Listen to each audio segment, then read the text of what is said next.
Et salut les designers, c'est Gaëtan du studio web nantais Origarty. On se retrouve pour ce 5e épisode de mes Pro Tips, et cette fois-ci on va s'intéresser à un sujet important, le sens de lecture. Qu'il se fasse de gauche à droite comme nous en avons l'habitude en Occident, ou qu'il se fasse de droite à gauche comme c'est le cas dans d'autres parties du monde, je vous annonce dès à présent que vous sortirez de cet épisode sans dessus-dessous, alors c'est parti.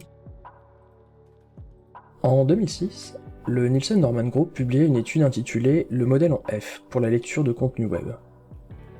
Des constats issus de cette étude ont ensuite été confirmés en 2018. Cette étude, réalisée en eye tracking, nous apprenait ainsi que nous avions tendance à lire en suivant un pattern en F. En fait, on lit la première ligne jusqu'au bout, et ensuite on va racler le bord gauche de l'écran jusqu'à trouver quelque chose qui va susciter l'intérêt de nos yeux, ou de notre attention.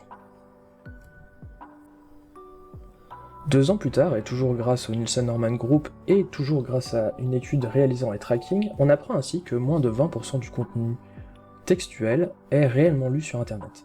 Notez bien que cette étude date de 2008, elle n'inclut alors que très peu notre rapport à la lecture sur écran de smartphones et de tablettes, et on peut supposer qu'il est probablement inférieur à la lecture desktop pour divers facteurs de sollicitation attentionnelle. En guise de préconisation, Jacob Nielsen nous enseigne ainsi qu'il faut penser notre contenu comme étant scannable par l'œil. On y insère des titrages et des sous-titrages signifiants, on met en valeur des termes importants, une idée par paragraphe, et on commence par la conclusion de celle-ci plutôt que par son début. Des listes à puces plutôt que des longues phrases, et 2 fois moins de mots par paragraphe que dans la rédaction conventionnelle. Alors, on va quitter un petit peu l'Occident, et cette fois-ci on va s'intéresser à nos interfaces dites en RTL, c'est-à-dire de right to left, donc qui se lisent de droite à gauche. Elles concernent en fait 12 langues qui se lisent de droite à gauche dans le monde, dont je vous laisse prendre connaissance ici, la première étant évidemment l'arabe. Alors, beaucoup de designers et de développeurs pensent que passer un RTL, c'est juste aligner le texte à droite, mais ça casse complètement la logique de lecture et d'interaction de l'utilisateur. En réalité, c'est un peu plus compliqué que ça. Prenons un premier exemple, une fiche de contact en Material Design sur Android. Tout se passe en symétrie miroir horizontale. Barre de navigation, bouton d'action, icônes vis-à-vis de leur champ, alignement de texte et liste déroulante, voyez plutôt. Ici, vous voyez que le bouton d'action, par exemple, pour rajouter une photo au contact, est passé à gauche, les icônes sont eux passées à droite du champ, les chevrons pour dérouler les menus déroulants sont eux passés à gauche. On va prendre un deuxième exemple, l'écran de réglage d'une application fictive. Premier étage, 2 boutons d'action et une case à cocher. Deuxième étage, des informations sur le stockage occupé par l'application.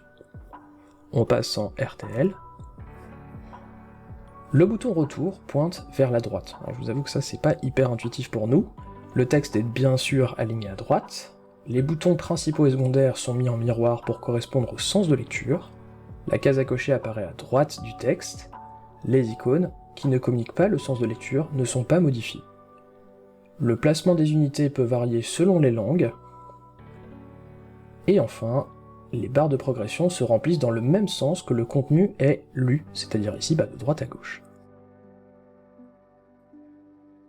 Alors vous l'aurez compris, la plupart du temps, passer l'application en symétrie horizontale inversée fait le job. Mais évidemment, il y a des exceptions à la règle. Les indicateurs de volume sonore passent en miroir. Plus subtil, les icônes sont en miroir et leur sens d'affichage aussi.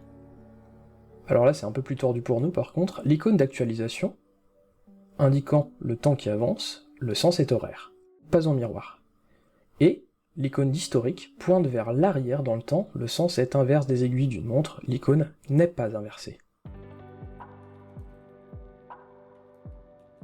Allez, on va se quitter avec un dernier exemple. Vous penserez à moi ce soir pendant que vous bingerez votre série préférée sur Netflix. En haut, Netflix version occidentale. En bas, Netflix dans le sens RTL.